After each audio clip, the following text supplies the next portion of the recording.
Les mystères cachés du roi Béhanzin. On raconte que le roi Béhanzin ne mangeait jamais. Oui, vous avez bien entendu, jamais. Un dicton étrange, presque impossible, qui intrigue encore aujourd'hui. Mais derrière cette phrase se cache l'un des secrets les mieux gardés de l'histoire du Dahomey, un royaume qui a marqué l'Afrique de l'Ouest par sa puissance, sa tradition et son mysticisme.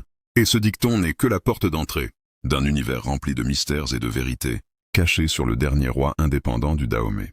Préparez-vous, vous allez découvrir 10 secrets rarement révélés au grand public, des révélations capables de changer votre perception de ce souverain légendaire. Le roi Béhanzin, né en 1845, fut l'un des monarques les plus emblématiques et les plus mystérieux du Dahomey. Connu comme un stratège redoutable, un résistant acharné face aux troupes françaises, mais aussi comme un roi profondément spirituel, son histoire mélange faits historiques, traditions orales et légendes ancestrales. Mais revenons à ce fameux dicton, Béhanzin ne mangeait jamais. Bien sûr, historiquement parlant, cela n'est pas littéral. Béhanzin mangeait comme tout être humain, mais il ne mangeait jamais en public, jamais devant ses sujets. C'était une tradition royale destinée à préserver son aura, sa puissance et son invincibilité symbolique. Dans la culture du Dahomey, voir le roi manger était considéré comme voir sa vulnérabilité, un acte impensable. Ce simple détail ouvre la voie à une série de mystères, d'histoires et de croyances qui entourent ce roi fascinant. Voici maintenant les 10 choses les plus mystérieuses et les moins connues au sujet du roi Béhanzin. Le roi initié au secret du Fa dès son enfance. Selon la tradition orale, Béhanzin fut initié très tôt au Fa, l'art divinatoire. Peu de princes recevaient cette formation, qui donnait accès à une compréhension profonde du destin et des énergies. On disait qu'il pouvait anticiper des événements avant même qu'ils ne surviennent. Le roi considéré comme incapturable par la magie.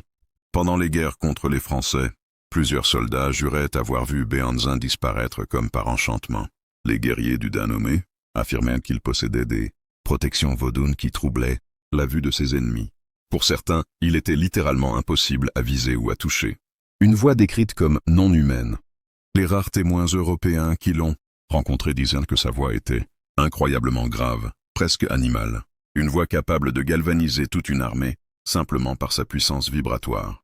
Cela renforçait l'idée qu'il n'était pas un homme ordinaire, mais un roi spirituellement surélevé. La maîtrise totale du langage des tambours. Au Dahomey, les tambours ne servaient pas uniquement à faire de la musique. Ils portaient un véritable langage codé. Béhanzin était l'un des rares rois capable de comprendre chaque message, et même d'y répondre, grâce à des signaux précis.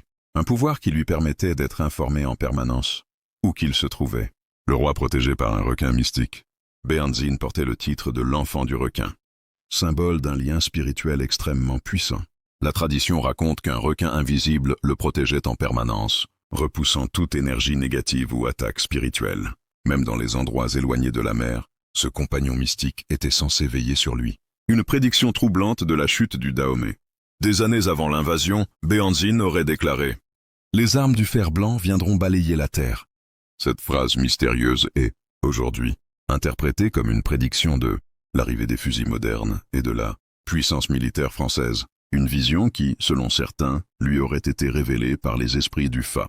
Le roi qui refusait de marcher sur certaines terres. Béhanzin croyait profondément aux charges spirituelles présentes dans le sol. Certaines zones étaient, selon lui, polluées par des énergies sombres. Avant d'y poser le pied, il envoyait des prêtres vaudous pour purifier l'endroit. Aucun autre roi du Dahomey n'était aussi strict sur ce point. Une relation presque surnaturelle avec les animaux, on raconte qu'il pouvait calmer les chevaux les plus agressifs, simplement en les regardant. Certains affirment même qu'il communiquait avec eux par l'esprit. Les panthères symboliques du royaume, animaux sacrés, semblaient reconnaître son autorité sans hésitation. Un tambour sacré que personne ne pouvait toucher. Béhanzin possédait un tambour sacré appelé Assen. Ce tambour l'accompagnait dans ses déplacements et servait à des rituels secrets.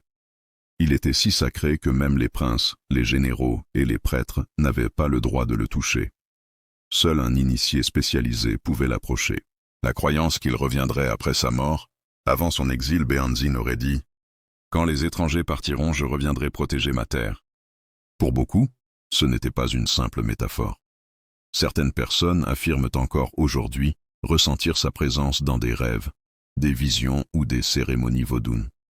Une croyance qui fait de lui une figure immortelle dans la mémoire du peuple. Béhanzin reste un roi enveloppé de mystères, Un souverain dont la vie mélange politique, spiritualité et légende.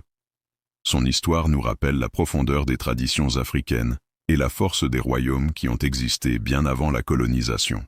Et si je vous disais que son père, le roi Glélé, possédait lui aussi des secrets encore plus puissants, notamment un pacte spirituel avec le lion?